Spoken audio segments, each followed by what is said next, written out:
There's another element there that I think is the key element, and that is an agreed upon hierarchy. It's not the industry, honey. It's the whole gender. It's men and women. This is about men and women. You just called me honey. Yeah. Because you got to get with this. Woody Allen, innocent or guilty? Don't care. There was a lot of activity, let's call it, frivolity. I miss a dominant masculinity. Yeah, I get the toxic thing. I get it. But still, I like a real man. Men and women, you know, chase after each other, right? Right? Yes. Yes, they do. In comedy, we hate that. We can't fix the world, but we just want to make a face happy. I've always wanted to be a real man. I never made it.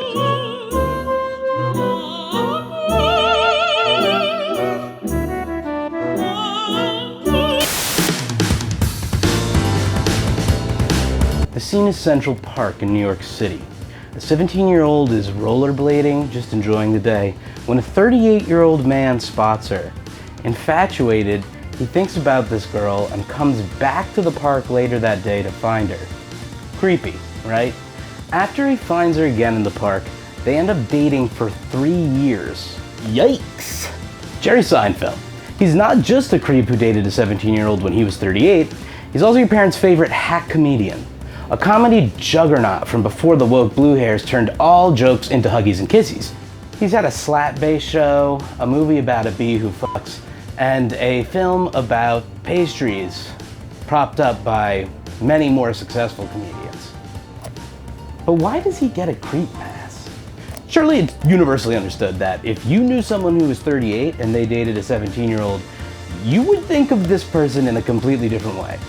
Like when you're 38 years old and you have a friend coming up to you saying, man, my girlfriend's homeroom teacher is just a pain, that's an issue. But Seinfeld has somehow been labeled a comedy legend. And comedy is subjective. I'm not the comedy police. I can't determine what's funny or not. I'll let you be the judge of that. But this is my video, and Seinfeld's not funny. That's just the way it is. Despite all this creepy stuff, Jerry Seinfeld is really known the world over as a comedy legend. But what if it turned out that this comedy legend is just bad at comedy? Wait. I know what you're thinking. Slow down, you millennial demon spawn. I'm laughing at Seinfeld. I'm watching the show, and I'm goofing, and I'm having a good time. So, you know, don't you try to take that away from me. I'm not trying to take anything away from you. I just want you to consider some things about Seinfeld, and if you are cool with it, then, you know, keep watching it. These are the things that make me think that Seinfeld is just kind of a huge piece of shit, and just a really big creep. Again, I don't think it should go any further. I don't think we need to go beyond the threshold of a 38-year-old man dated a 17-year-old. In what world would you be cool with that? I mean, that just says so much about a person. But I get it. Some people need more convincing. So I'm going to give you some more stuff, and we're going to take a look at Jerry Seinfeld and why he's a comedy creep.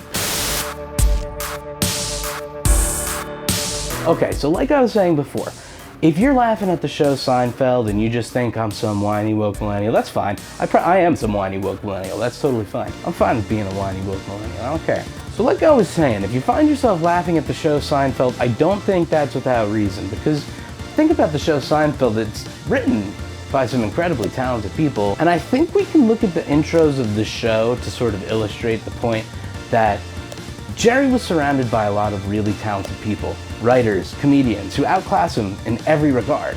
I mean, the best parts of the show are not the intro. Some people might like these stand-up intros, I get it. Some people like Jerry Seinfeld's comedy, whatever.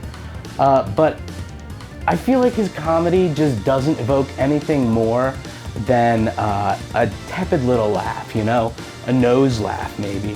Or like, you know? Let's take a look at the intros, the stand-up, because that's clearly written by him, right? I mean, that's just his material, doing it for the show. So let's take a look at some of these. Surely there's gotta be some good stuff here, right? I mean, he's a comedy legend, so let's take a look. I always feel bad for the silver medal winner in the Olympics. I mean, how do you live with that the rest of your life? People are gonna keep asking you, how much did you lose by? I don't even know. It was like, no. Like, no. It's like, no. Was it? That was it. I trained, I worked out, I exercised, I did everything. I was doing push-ups, sit-ups. I never did anything but exercise and work out for 20 years. I flew halfway around the world. And that was it. It was a photo finish. Silver, gold. If I had a pimple, I would have won.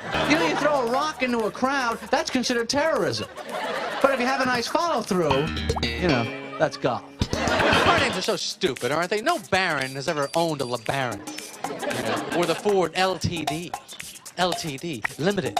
It's a limited edition. What do they make, 50 million of those? Yes, it's limited to the number we can sell. Or when they try and mangle a positive word into a car name. You know how they'll do that? The Integra. Oh, integrity? No, Integra. The Supra. Or the Impreza.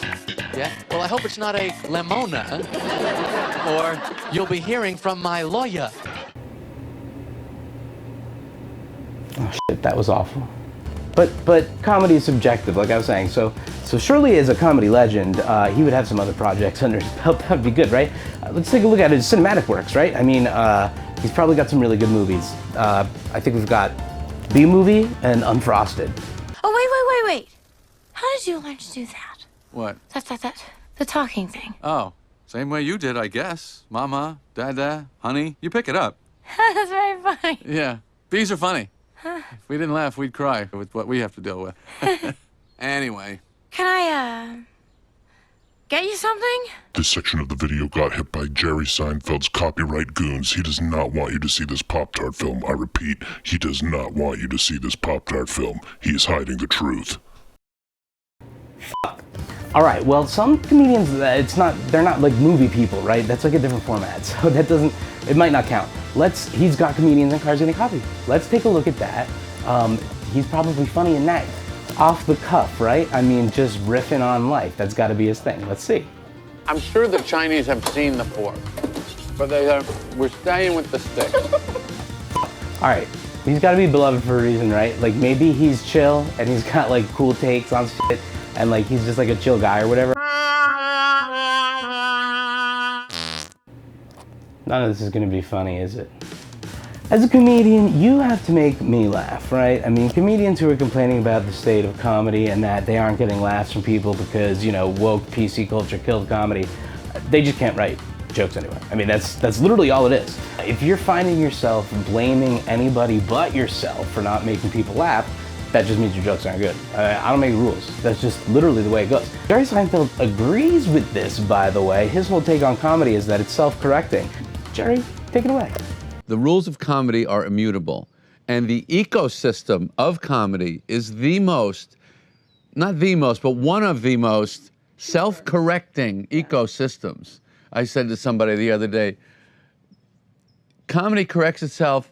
The only one that is way, way better would be the NFL. If you don't belong in the NFL and you are in the NFL, how long does it take them to notice you really don't belong on that field? Fast, right? And comedy is a slower, the wheels of justice grind slower, but they do turn. So, same rules as always. So the rules are either you're funny or I'm not getting in my car to go see this. Okay, so comedy is self-correcting for everybody in the world except him. That's just the way it goes, right? It just happens to be that for some reason, he can't tell his French gay king joke anymore because we're just so offended by it. It's just so edgy and funny that it just can't be told, you know? It's us, right? His comedy is so funny, it's going right over our heads, right? And if you haven't heard about this gay French king joke, he talks about it all the time, right? It's something he did on one of the Jimmys, Kimmel or Fallon, I don't even know. He talks about going through the cell phone like a gay French king, I don't know. He's gotten booze before for doing that joke at colleges, and he just feels like he can't do it anymore. Yet, here's him doing it on one of the Jimmy Fallon, Jimmy Kimmel, something like that. But I know you got your phone. Everybody here's got their phone. There's not one person here who doesn't have it. You better have it. You gotta have it, because there is no safety, there is no comfort, there is no security for you in this life anymore. Unless when you're walking down the street, you can feel a hard rectangle in your pants. And you want some solid juice in it, too. You want a juiced up hard rectangle down there. That's your life because of the people, right? That you need to stay in touch with that are so important. The people in your life, they're so important, aren't they? Yeah. Really? They don't seem very important. Not the way you scroll through their names on your contact list like a gay French king. Who pleases me today? Who shall I favor? Who shall I delete? So I find it interesting that Jerry's got this take on comedy that it's self-correcting, and he's got this material that's just really not that great. But people go out to see him anyway. You know, that's the thing about being, powerful and having the notoriety that he has, right? He's got a legion of fans who are just gonna go see him, you know? So he doesn't need to be good anyway. But this is also why he wants the hierarchy of the 60s to come back. And listen to him in this interview, he talks about it himself.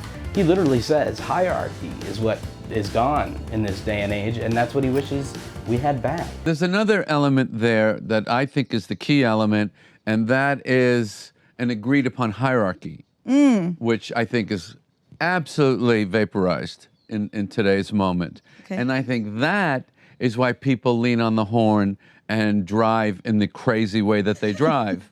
Because we have no sense of hierarchy. And as humans, we don't really feel comfortable like that. So that is part of what I think is, if you want to talk about nostalgia, that's part of what makes that moment attractive looking back. And the other thing is, as a man, can I say that? You sure you are? Are you?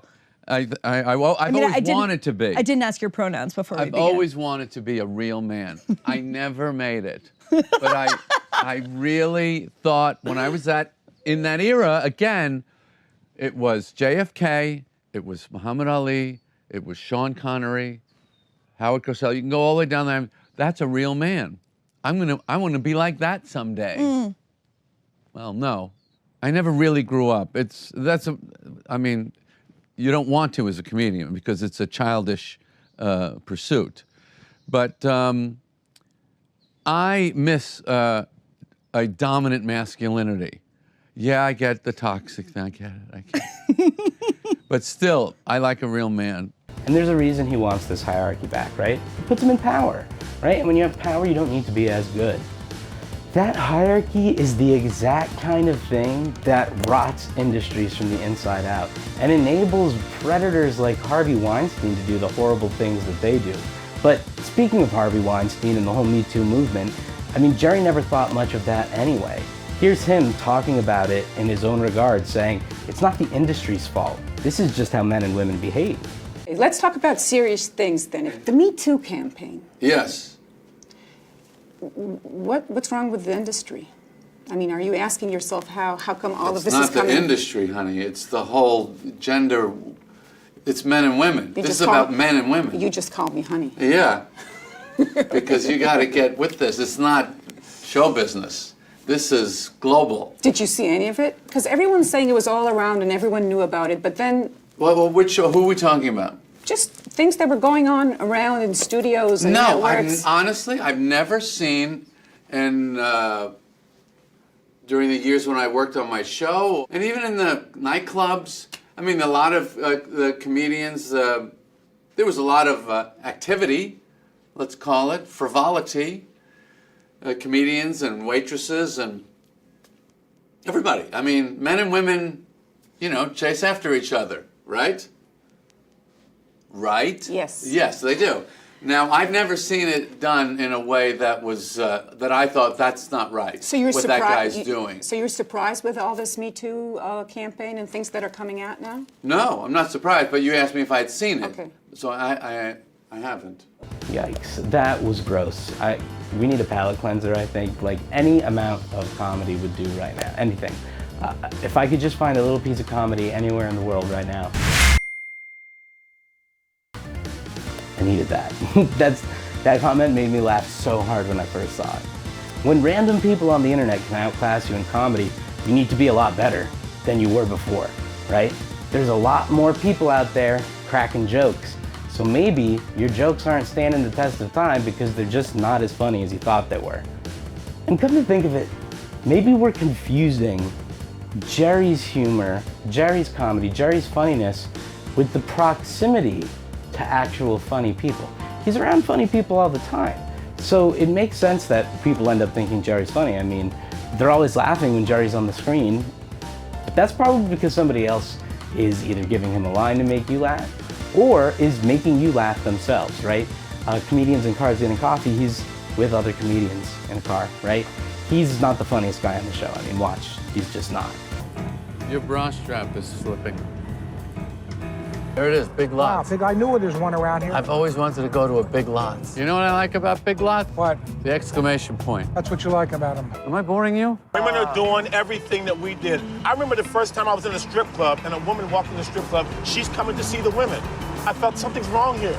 This is a man's place. Well, this is the last bastion. Men are looking to hold on to a piece of their territory. What? You know, I don't prepare anything for these shows. No kidding. No. Does your company make other things other than this show, or do No. you just do this? I don't even think my company does this. And look at the other people Jerry has worked with. Julia Louis-Dreyfus, Larry David, like all the people in Unfrosted that aren't him. They have worked on critically successful films and proven themselves to be funny people that can adapt with the times, right? And not in a way that makes you go, oh, Larry David or Julia Louis-Dreyfus is writing something that's woke or whatever your complaint with current day comedy is. No, they write with the sensitivities of the day in mind because that's how you make things funnier to a broader audience. And, you know, Jerry often gets credit for being a clean comedian, right? Which I respect people who can do comedy clean. I think that's way harder. So if you can pull it off, you're really funny. I mean, that's just the way it is. But that alone doesn't make you a good comedian just because you go clean. So Jerry's jokes there's no edge to it. And Jerry even said about the show Seinfeld in a Vanity Fair interview once the show was over, for the last 2 seasons, much has been made of David's absence from Seinfeld. I know the critics say the show is not as good, says Seinfeld, showing a rare sign of vulnerability. David did bring a great deal of texture to the characters. He was the original model for George. He'd wanted to play the part, but I was tall. And after his departure, a certain broadness set in. Broadness, I feel like that's a really good word to describe Jerry's comedy, right? Because he takes basically a shower thought and then tries to turn that into a joke. Like, for the way this guy talks about comedy as art and everything, which it absolutely is, just like he has no care about his craft. I mean, here's a perfect example. Look at how his comedy has developed since Seinfeld. Look at this. No. Zionfeld. Fuck, man, you're doing the Newman stuff in the Pop-Tarts. That's all you're doing.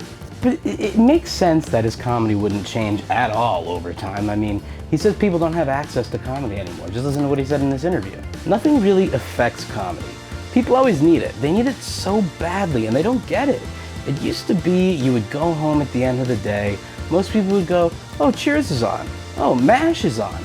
Oh, Mary Tyler Moore is on. All in the Family is on. You just expected there'll be some funny stuff we can watch on TV tonight. Well, guess what? Where is it? This is the result of the extreme left and PC crap, and people worrying so much about offending other people. Now they're going to see stand-up comics because we are not policed by anyone. The audience polices us. We know when we're off track. We know instantly, and we adjust to it instantly. But when you write a script and it goes into 4 or 5 different hands, committees, groups, here's our thought about this joke, well, that's the end of your comedy. And in that same interview, he continues on saying about Larry David, yeah, Larry was grandfathered in. He's old enough so that I don't have to observe those rules because I started before you made those rules. We did an episode of the series in the 90s where Kramer decided to start a business of having homeless people pull rickshaws because he says, they're outside anyway. Do you think I could get that episode on the air today? But you think Larry got grandfathered in and there could be no 35-year-old version of, right, If Larry was 35, he couldn't get away with the watermelon stuff and Palestinian chicken. And HBO knows that's what people come here for. But they're not smart enough to figure out, how do we do this now? Do we take the heat or just not be funny? And what they've decided to be is, well, we're not gonna do comedies anymore. There were no sitcoms picked up on the fall season of all 4 networks. Not one. No new sitcoms. It's too hard. And again, in the same interview, he compares comedy to skiing, saying, skiing, yeah, culture, the gates are moving. Your job is to be agile and clever enough that wherever they put the gates, I'm going to make the gate. All right, let me just give Jerry some credit real quick. It is genuinely funny that he thinks he's agile and clever enough to make the gate. I find it funny that he says Larry David was grandfathered in, because Larry David has a successful show that has changed and adapted over time and still remain funny. I mean, Curb Your Enthusiasm is one of the funniest shows out there, and it's changed over time, and it's got Larry's, to say that he was grandfathered in is just kind of undercutting his ability to write and what he does as a comedian. Jerry's saying the rules didn't apply to Larry David, so he got to do something different than everybody else got to do, which is simply untrue. Larry David has been a funny comedian and writer, and he changes with the times. He's adapted, right? He's made new things. He hasn't been stuck in the same old Seinfeld rut. He left the show before the others. He wanted to do something new, and he's changed and adapted over time. Something that Jerry has shown that he just can't do. And in terms of saying a 35-year-old's doing Seinfeld in the modern era wouldn't work, I mean, It's Always Sunny in Philadelphia. If you've seen the show, it's basically like, you know, the same kind of premise as Seinfeld, but it's edgier, it's funnier, and it's changed over time and reflected society in a way that is still humorous. So, you know, it's not society saying that this can't happen or that edgy comedy is just off the table. You have to make good material. That's all there is to it. So it's not that the show couldn't happen in this day and age. It already has, multiple times. What has Seinfeld done that's great since Seinfeld? You might like some of his projects, like Comedians Getting Cars and Coffee or whatever, but it's not groundbreaking. It's interviews. He's not doing anything new creatively. He's not bringing anything new to the comedy table. So for him to be considered a comedy legend, I don't know, seems like a stretch to me. But comedy's not the only thing that Jerry Seinfeld has some questionable takes on.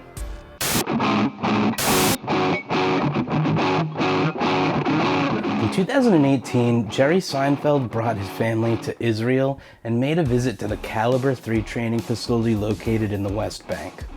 Caliber 3 is one of several similar facilities that puts the IDF's practice of colonial violence into the hands of tourists by offering unique family-friendly experiences like the 2-hour shooting adventure, which includes a simulation of a suicide bombing in a Jerusalem marketplace, immediately followed by a stabbing attack, a live demonstration with attack dogs, and a sniper tournament.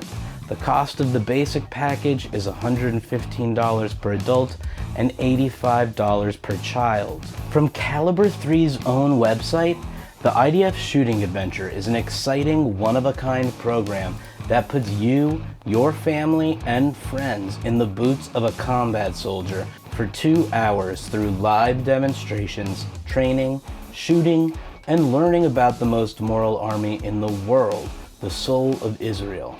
Adults and children train side by side, making this a fun activity for the whole family.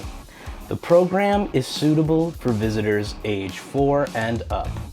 As per Israeli law, adults will participate using .22 caliber rifles and 12-gauge shotguns, and anyone under the age of 18 will use a paintball gun. These tourist experiences are peddling IDF propaganda to an international market and helping to normalize the genocide against Palestinians. Jerry, of course, knows all this. He's a proud Zionist, and after his visit to Caliber 3 in 2018, the facility posted this online. Finally, we are allowed to tell you. Jerry Seinfeld and his family were in Caliber 3 during their visit to Israel last week. They came to us for a special and exciting activity with displays of combat, Krav Maga, assault dogs, and lots of Zionism. It was great. And you can see the IDF propaganda being instilled in people, even in an example from this Haaretz article. Back at Caliber 3, Matt and Susan Parker are feeling relieved an hour into the morning activity. Their 10-year-old son got frightened by the sound of gunshots when he walked in and threatened not to participate. But by now, as his father describes it, he's eager for his next turn shooting an assault rifle. From Westchester County, New York, the Parkers are visiting Israel to celebrate the bar mitzvah of their older son. The kids don't want to go to museums, and this is something totally different, unique, and cool, says the father, a wealth advisor at Morgan Stanley. His wife, who made all the arrangements based on recommendations from friends, describes the visit to Caliber 3 as a highlight of our trip. It was the idea of shooting a gun for the first time that initially sold her boys, says Susan, a manufacturer of bridesmaid dresses. But it's been so much more than that, she notes. Our boys now have a better understanding of what it takes to defend Israel and to keep Israel a Jewish state. Jerry, of course, knows all this. He's a proud Zionist who conflates the Israeli state with Judaism as a whole, completely ignoring the fact that Jews are not a monolith and the Israeli state is not representative of the entire Jewish diaspora. This is important to note because claiming that the state of Israel itself is representative of Jews as a whole is something that can lead to real anti-Semitism. None of this is surprising either. Jerry fantasizes about hierarchy, about dominant men being masculine, like the good old days. His childish desire to see male gender performance leads him to idolize the concept of good guys and bad guys. If a charismatic strongman comes along that Jerry thinks is a grade A beefcake, that's who Jerry wants to hitch his wagon to. He loves a good power imbalance. Speaking of which,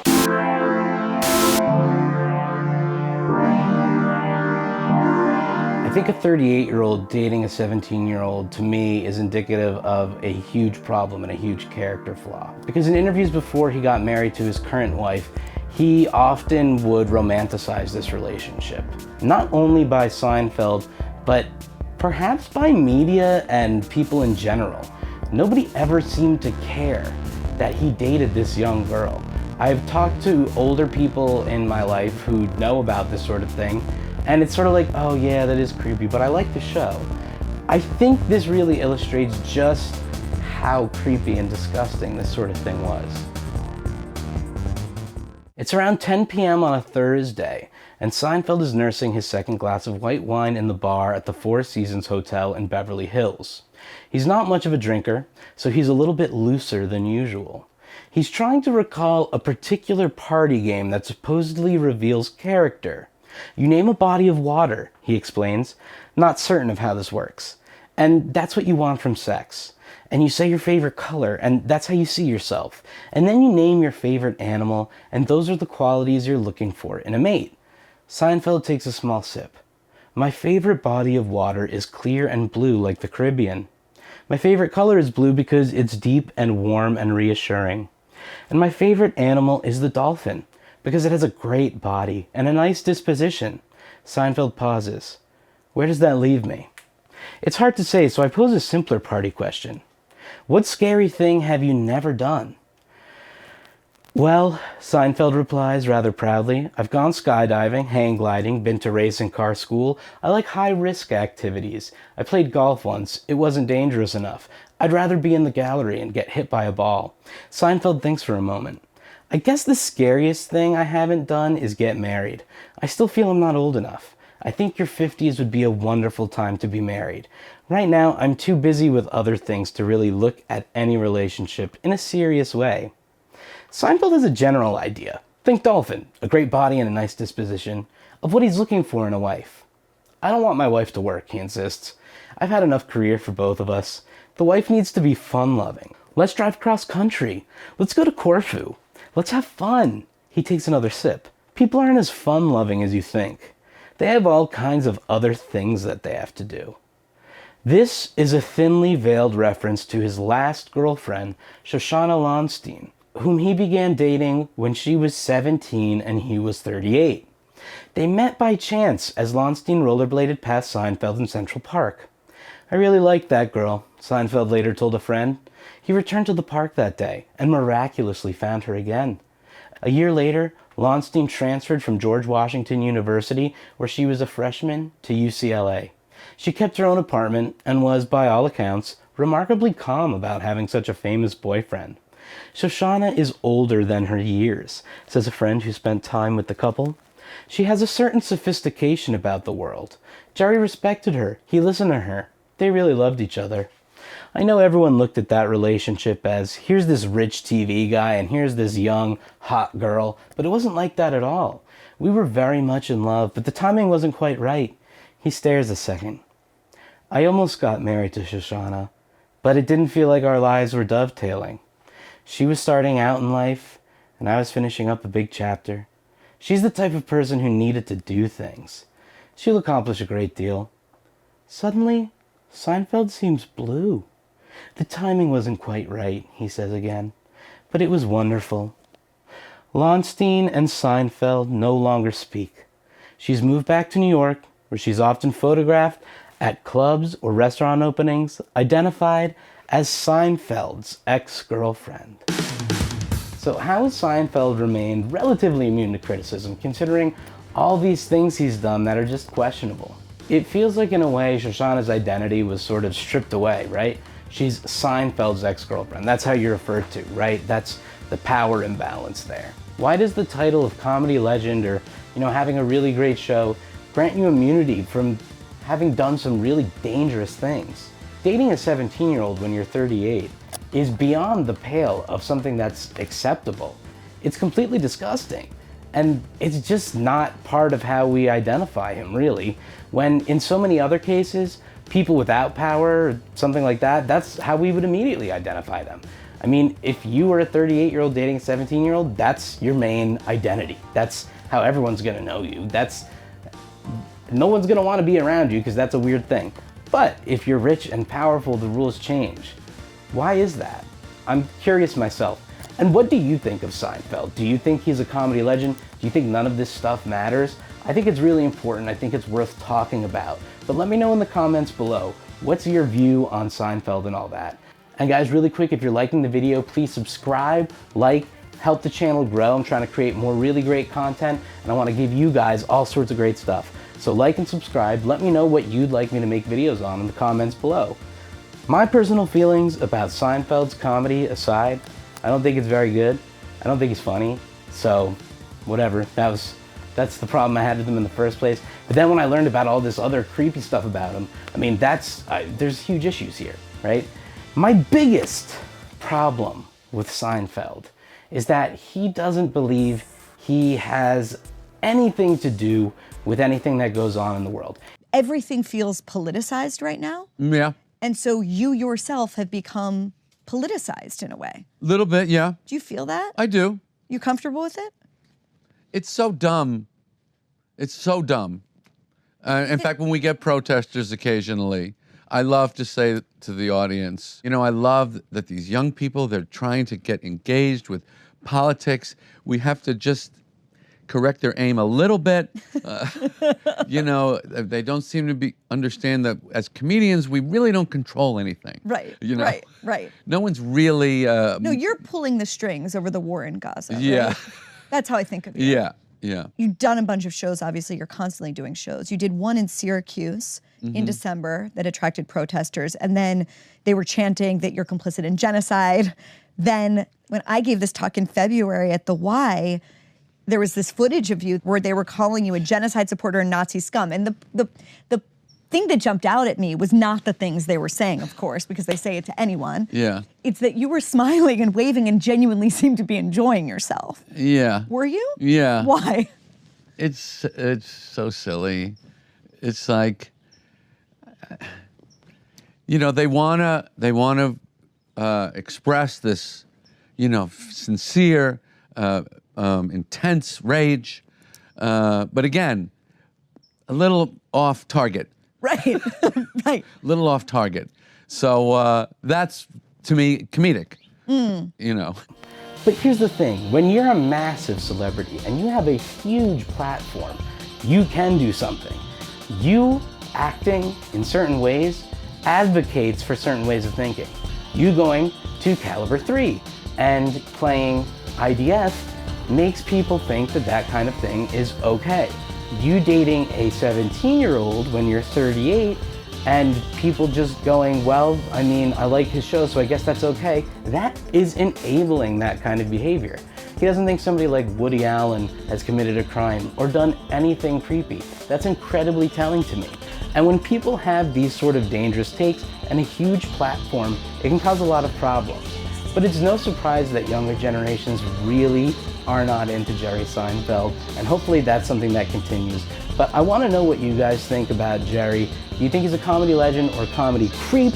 I'm on team comedy creep. Let me know where you're at. Let me know in the comments below. I know there's lots of people who are going to be like, I love Jerry Seinfeld, and I like him even more for this. I've seen, I posted a trailer for this video a couple days ago, and it was very interesting to see the difference on platforms, the reactions that people gave me. You know, on YouTube Shorts, lots of people going like, oh, I love Jerry for this. Like, yeah, get that woke stuff out of my comedy. And then on TikTok, everyone was like, ew, Jerry Seinfeld is creep. So maybe there's some generational differences. Maybe that's just indicative of those two platforms. I don't know. But, you know, this is kind of what's going on in the whole Jerry Seinfeld world.